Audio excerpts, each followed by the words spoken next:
പ്രിയപ്പെട്ട വിദ്യാർത്ഥികളെ, സമസ്ത 5ാം ക്ലാസ് പൊതുപരീക്ഷ ഖുർആൻ വൽ ഹിഫ്ള് എങ്ങനെയാണ് അതുണ്ടാവുക? എന്തൊക്കെ കാര്യങ്ങളാണ് പഠിക്കേണ്ടത്? ഹിഫ്ള് സൂറത്തുകൾക്ക് പുറമെ മറ്റെന്തെങ്കിലും പഠിക്കേണ്ടതുണ്ടോ? ടോപ്പ്ലസ് ലഭിക്കണമെങ്കിൽ എന്തൊക്കെ കാര്യങ്ങൾ പഠിക്കേണ്ടി വരും? ഈ സംശയങ്ങൾ എല്ലാവർക്കും ഉണ്ടാകും. അതെല്ലാം നീക്കുന്ന രൂപത്തിൽ വളരെ ഉപകാരപ്രദമായ യൂസ്ഫുള്ളായിട്ടുള്ള വീഡിയോ ആണ്. മുഴുവനായി തന്നെ കാണാൻ പ്രത്യേകം ശ്രദ്ധിക്കുക. നല്ല മാർക്ക് നമുക്ക് സ്കോർ ചെയ്യാൻ പറ്റും. നമുക്ക് ഖുർആൻ പരീക്ഷയ്ക്ക് ശ്രദ്ധിക്കേണ്ട കാര്യങ്ങൾ ആദ്യം പറയാം.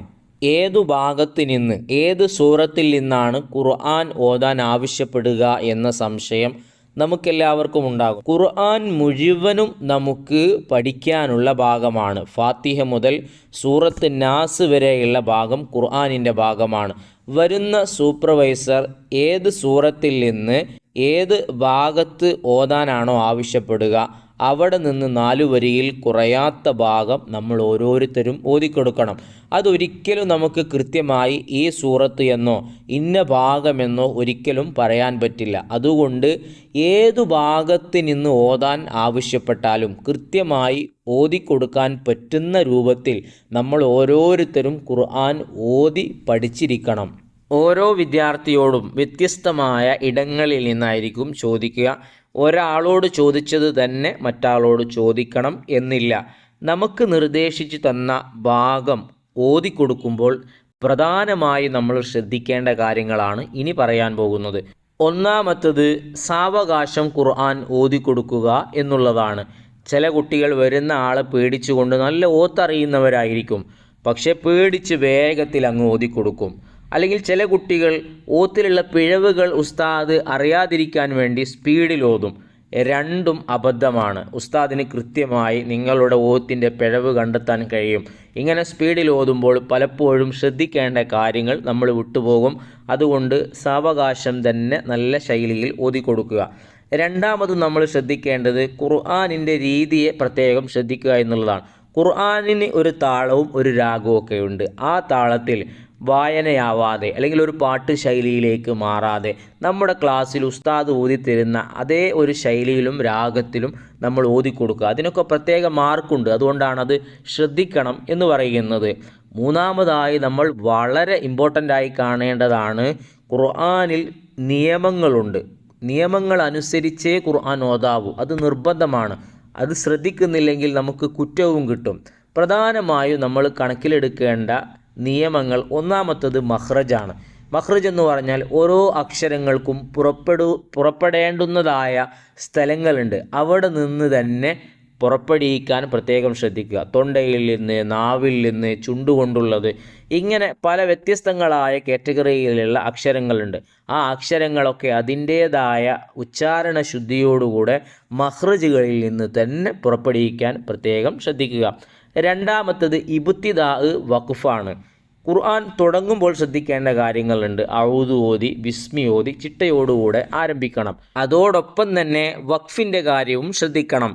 എവിടെയെങ്കിലും കൊണ്ടുപോയി വെക്കരുത്. വെക്കുന്ന സ്ഥലത്ത് വഖഫ് ചെയ്യാനുള്ള അടയാളങ്ങൾ ഉണ്ടോ എന്ന് നോക്കി വെക്കുക. ഇനി അടയാളങ്ങളില്ല, നമുക്കാണെങ്കിൽ വെക്കുകയും വേണം എങ്കിൽ വഖഫ് ചെയ്ത് നമ്മൾ അല്പം പിറകിൽ നിന്ന് എടുത്തോതുമ്പോൾ ഉസ്താദിന് മനസ്സിലാകും ഇവന് വഖഫ് ചെയ്യേണ്ട രീതി കൃത്യമായി അറിയുന്നു എന്ന് മനസ്സിലാക്കും.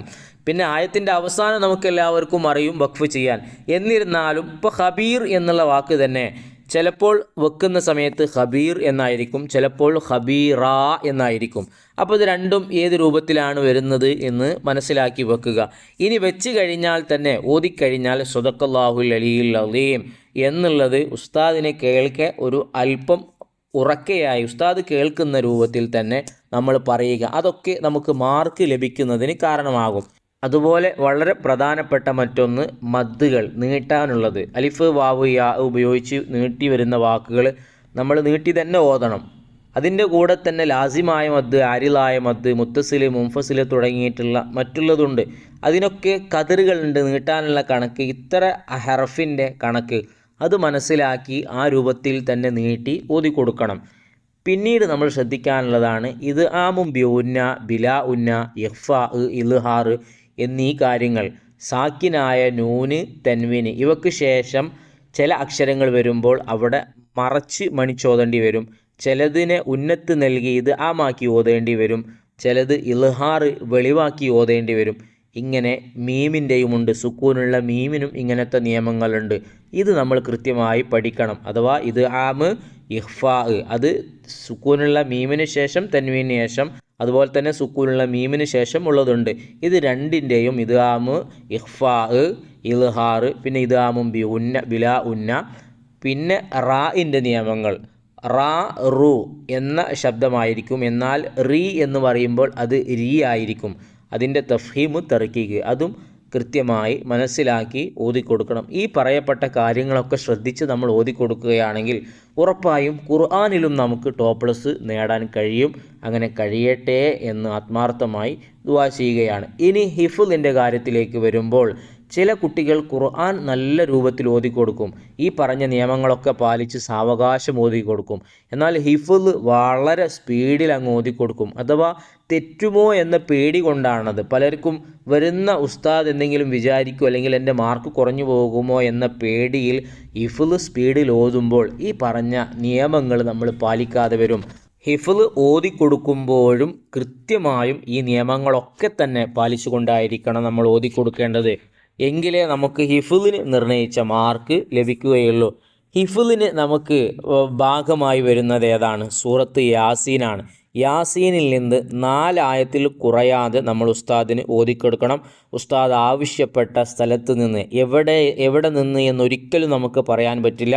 ഉസ്താദ് എവിടെ നിന്നാണോ ആവശ്യപ്പെടുന്നത് അവിടെ നിന്ന്, ചിലപ്പോൾ ഒരു സ്ഥലത്തിൽ നിന്ന് 2 ആയത്ത് ഓതിക്കും, മറ്റൊരു സ്ഥലത്ത് നിന്ന് 2 ആയത്ത് ഓതിക്കും, അങ്ങനെയായിരിക്കും. ചിലപ്പോൾ 4 ആയത്തും വ്യത്യസ്ത സ്ഥലങ്ങളിൽ നിന്നായിരിക്കും. അപ്പോൾ 4 ആയത്തിൽ കുറയാതെ ഉസ്താദ് നമ്മളോട് ചോദിക്കും. അതുകൊണ്ട് യാസീൻ മുഴുവനായി തുടക്കം മുതൽ ഒടുക്കം വരെ, ചില കുട്ടികൾ അവസാനം പഠിക്കാതെ പോകുന്നവരുണ്ട്, അവിടുന്ന് ചോദിക്കൂല എന്ന് വിചാരിച്ച്. ചിലപ്പോൾ അത് ചോദിച്ചു കഴിഞ്ഞാൽ നമ്മുടെ മാർക്ക് കുറഞ്ഞ് ഡിസ്റ്റിൻഷനെയും ടോപ്പ്ലെസിനെയൊക്കെ ബാധിക്കും. അതുകൊണ്ട് സമയമുണ്ട്, യാസീൻ എല്ലാവരും മുഴുവനായി തന്നെ പഠിച്ചു വെക്കുക. പിന്നെ ഈ യാസീന് പുറമെ മറ്റെന്തെങ്കിലും ദിക്റുകൾ പഠിക്കേണ്ടതുണ്ടോ? ഇല്ല, യാസീൻ മാത്രമേ നമുക്ക് പഠിക്കാനുള്ളൂ. മറ്റൊരു ദിക്റുകളും നമ്മളോട് ചോദിക്കില്ല.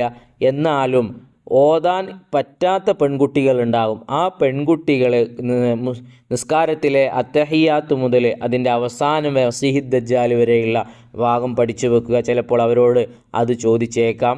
ആ കാര്യം ശ്രദ്ധിക്കുക.